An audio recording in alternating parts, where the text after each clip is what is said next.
Assalamualaikum at magandang araw. Madaling araw pa lang ay umulan na pero hindi naman ganun kalakas yung ulan, pero ngayong umaga ay tumila na rin yung ulan at kahit papano ay nagpakita na rin si haing araw. Pero may part pa rin ng kalangitan na madilim. Ang pinakagusto ko namang part is yung biglang hahangin ng malakas, pero hindi naman yung sobrang lakas na hangin na tatangay na yung bubong sa sobrang lakas. For today's ulam naman ay mag-iisa lang ako ng repolyo. Maliit lang na repolyo itong nabili ko, wala kasing medyo malaki. Bumili na rin ako ng mga isa sa hukong kamatis na 20 pesos ang 3 peraso, isang atsal na 10 pesos ang isa, at ang pinakahuli ay itong sardinas na 25 pesos. Maya-maya lang ay nag-start na akong hiwain itong repolyo. Hiniwa ko lang itong repolyo ng pahaba. Panigurado mamaya pag naluto na itong repolyo ay liliit to. Pero okay lang naman yun dahil konti lang naman kaming kakain at hindi kami madami. Naghiwa na rin ako ng mga aromatics na hindi pwedeng mawala sa ating mga niluluto. Bali isang peraso lang pala na kamatis yung kinamit. Hindi naman kasi madami itong repolyo kaya itatabi ko na lang yung dalawang natitirang kamatis. Sunod naman ay mag-start na tayo magigisa ng mga aromatics natin. Siyempre na natin igisa ay garlic. Madaming garlic para mas mabango. Saka ko naman isinunod itong onion, kamatis at atsal. Hindi na rin pala ako gumamit siya ng palapa. Gawa nang wala ako sa mood magdiktik ng sakurabo. Hinisa ko lang itong mga aromatics ng 1 minuto hanggang sa lumabas yung natural nitong aroma. Inilagay ko na rin itong repolyo. Hinalo-halo ko muna yan bago ko gi-add itong sardinas. Nag-add na rin ako ng kaunting tubig.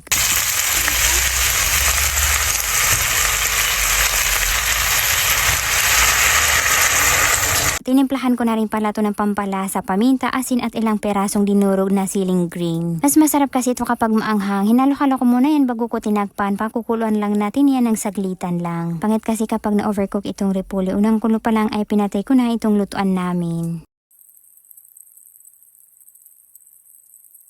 After ko magluto ay nag-prepare na rin ako ng kanin na kakainin ko. Nilagyan ko na rin itong ulam na niluto ko. Kumantano, tama lang pala yung pagkakaluto nitong repolyo dahil medyo crunchy. Idagdag mo pa yung maanghang nitong lasa kaya mapapadami ka talaga ng rice. At yun lang, maraming salamat sa panonood. Follow for more!